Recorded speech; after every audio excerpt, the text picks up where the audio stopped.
오늘 하나님께서 우리에게 주신 말씀 창세기 43장 16절에서 24절 교독하도록 하겠습니다. 요셉은 베냐민이 그들과 함께 있음을 보고 자기의 청지기에게 이르되 이 사람들을 집으로 인도해드리고 짐승을 잡고 준비하라. 이 사람들이 정오에 나와 함께 먹을 것이니라.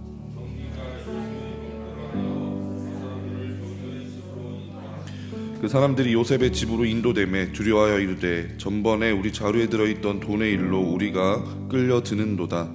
이는 우리를 억류하고 달려들어 우리를 잡아 노예로 삼고 우리의 나귀를 빼앗으려 함이로다 하고,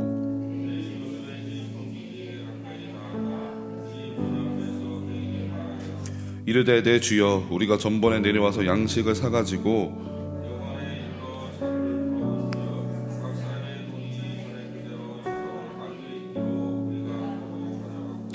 양식 살 다는 돈도 우리가 가지고 내려왔나이다. 우리의 돈을 우리 자루에 넣은 자는 누구인지 우리가 알지 못하나이다.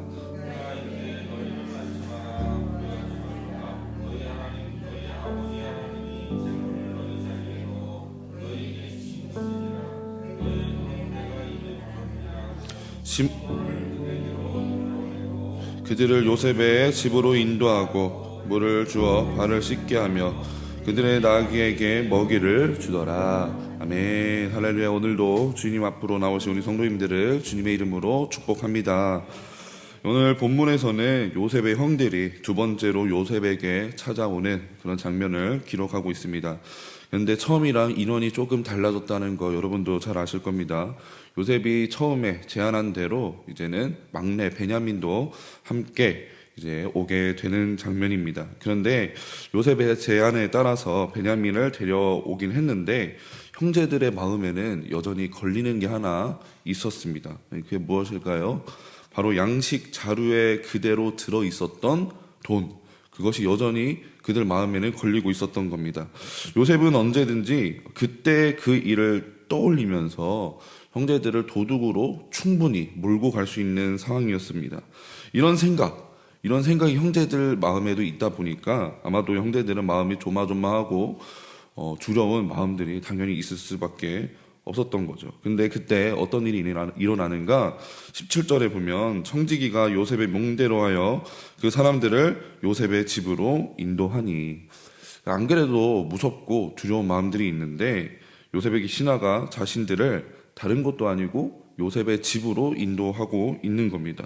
이 정도면은 이제 두려움을 좀 넘어서서 공포 영화를 찍고 있는 게 아닌가라는 생각이 들 정도로 마치 살 얼음판을 걷고 있는 이런 상황. 과연 이제 요셉의 집에서는 어떤 일들이 일어날까? 그리고 형제들이 두려워했던 일들이 정말 실제로 일어날까? 이것을 질문을 던져보면서 함께 본문으로 들어가 보도록 하겠습니다. 첫 번째입니다. 요셉의 형제들은 이제 두려움에 빠지고 있는 모습을 보여주고 있습니다.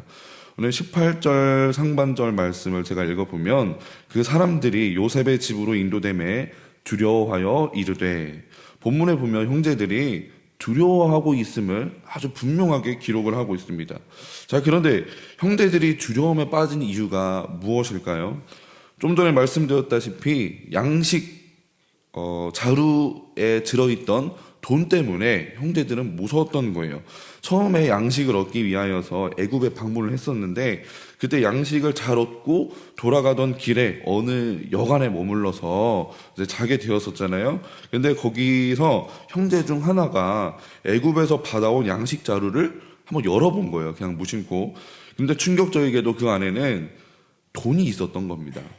그리고 그 돈은 무려 양식값으로 지불했었던 돈이었다는 겁니다. 이걸 발견한 형제들의 심정은 과연 어땠을까? 황당하다, 충격적이다, 그 어떤 말로도 부족한 공포에 휩싸였을 거다라고 저는 생각을 합니다. 분명 자신들은 돈을 지불했지만 이렇게 되면은 이제 돈을 지불하지 않게 된 거잖아요. 심지어는 도둑질했다고 충분히 오해받을 수 있는 상황이 주어진 겁니다. 이미 처음에 애굽에서 무엇으로 오해를 받았었습니까? 정탐꾼으로 오해받은 전적이 있습니다. 그러니 더욱 이 상황이 공포스럽게 다가올 수밖에 없어요. 심지어는 형제들 중 시므온도 애굽의 인질로 잡혀있던 상황이었습니다. 이 사건 때문에 형제들 중 누군가는, 특히 시므온이 죽을 수도 있는 위험한 상황일 수도 있겠다라는 생각이 형제들 마음에는 충분히 있을 수 있습니다. 그리고 더 심지어 그 상대가 바로 누구냐? 애굽이라는 강대국의 총리였다는 거예요. 한번 생각을 해보세요. 이거 분명히 최악의 상황이고 무서울 수밖에 없는 상황이었습니다. 형제들의 두려움과 초조함은요, 최고조에 달해 있을 상태였을 겁니다. 오늘 18절 하반절을 함께 보겠습니다. 전번에 우리 자루에 들어있던 돈의 일로 우리가 끌려드는도다. 이는 우리를 억류하고 달려들어 우리를 잡아 노예로 삼고 우리의 나귀를 빼앗으려 함이로다. 이 말씀을 함께 제가 한번 정리를 해보면 이럴 겁니다. 형제들이 이렇게 생각할 겁니다. 아, 큰일 났다. 지난번 그 일 때문에 이제 우리는 붙잡힐 거고 노예가 될 거다. 우리가 타고 온 나귀도 당연히 빼앗길 거다. 형제들의 마음에는요, 이렇게 통제할 수 없는 두려움들이 자리 잡기 시작했다는 거예요. 그리고 그 두려움은 아직 일어나지도 않은 미래에 대해서 최악의 상황을 그려내고 상상하는 그런 지경까지 이르게 됩니다.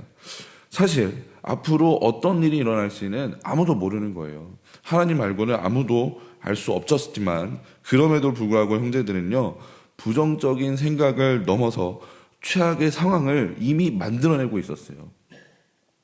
그런데 여러분, 생각하면 생각할수록 이런 형제들의 마음이 너무 공감되고 이해되는 것 같습니다. 왜냐하면 우리들한테도 이런 상황들이 너무 많거든요. 일이 조금이라도 틀어지면 우리는 두려움에 휩싸이곤 합니다. 그리고 그 두려움으로 인해서 부정적인 생각들이 생겨나기 시작하고 그 부정적인 생각들이 또 눈덩이처럼 불어나서 아직 일어나지 않은 최악의 상황들을 우리는 미리 상상하고 걱정하게 되는 겁니다. 여러분, 이거는 남 일이 아니에요. 우리는 한치 앞을 내다보지 못하기 때문에 분명 우리는 두려워할 수도 있습니다. 하지만 하나님 나라의 백성들은 미래를 주관하시는 분, 그리고 역사를 주관하시는 분이 누구인지 분명하게 인식을 해야 할 것입니다. 여러분, 누구이십니까? 여호와 하나님이십니다. 이 세상을 창조하시고 온 우주 만물과 모든 시간과 역사를 주관하시는 분은 바로 여호와 하나님이라는 사실 믿으십니까?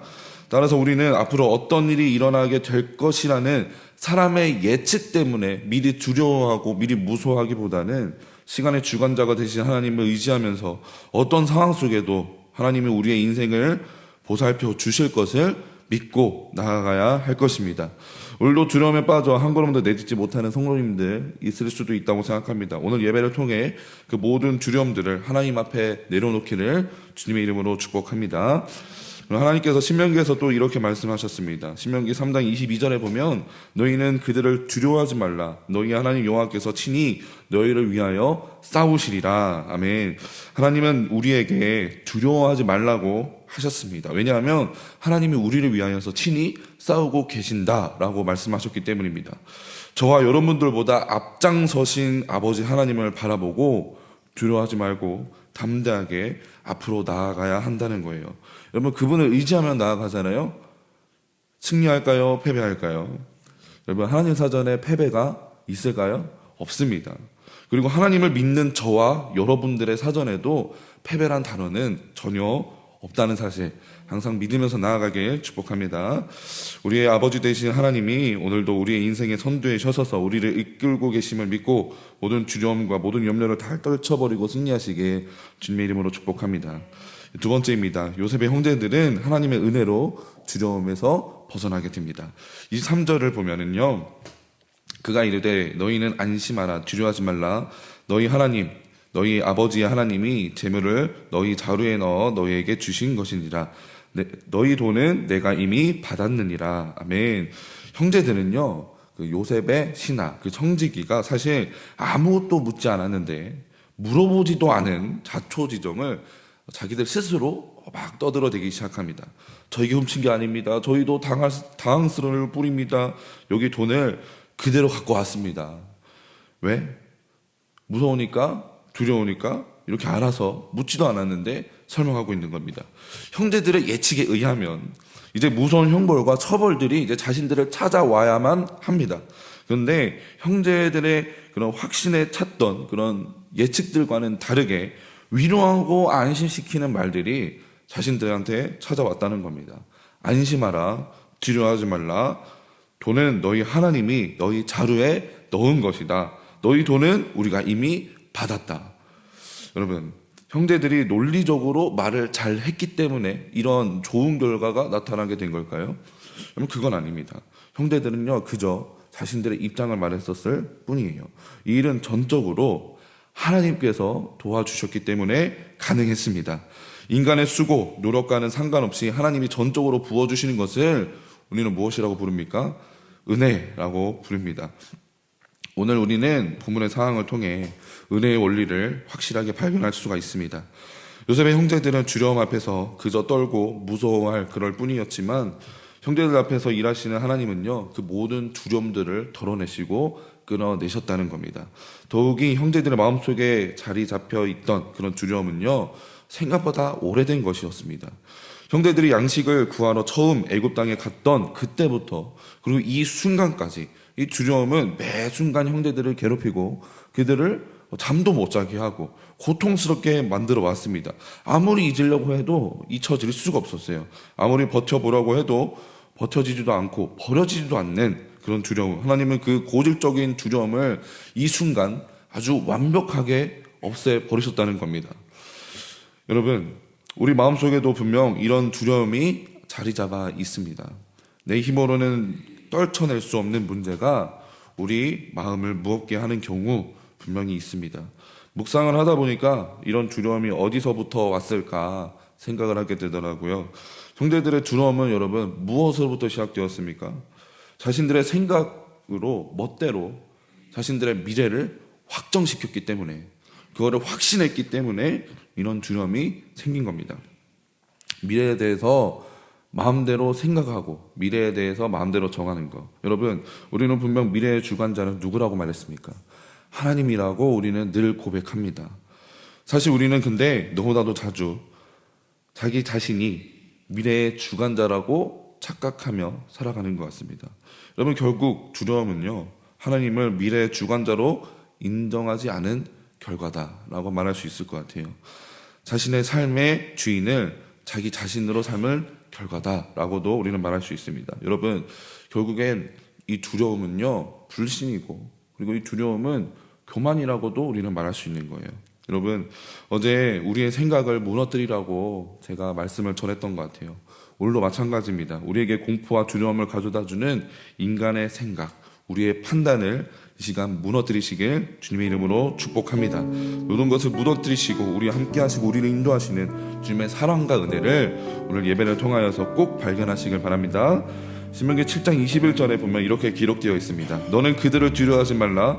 너희 하나님 여호와 곧 크고 두려운 하나님이 너희 중에 계심이라.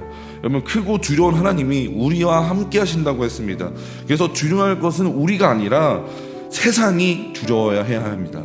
세상이 두려워하는 하나님이 우리와 함께 하시면서 어떤 역사를 보여주실지 함께 기대하며 나아가시길 바랍니다. 여러분, 하나님은 결코 우리를 두려움 가운데 내버려 두지 않습니다.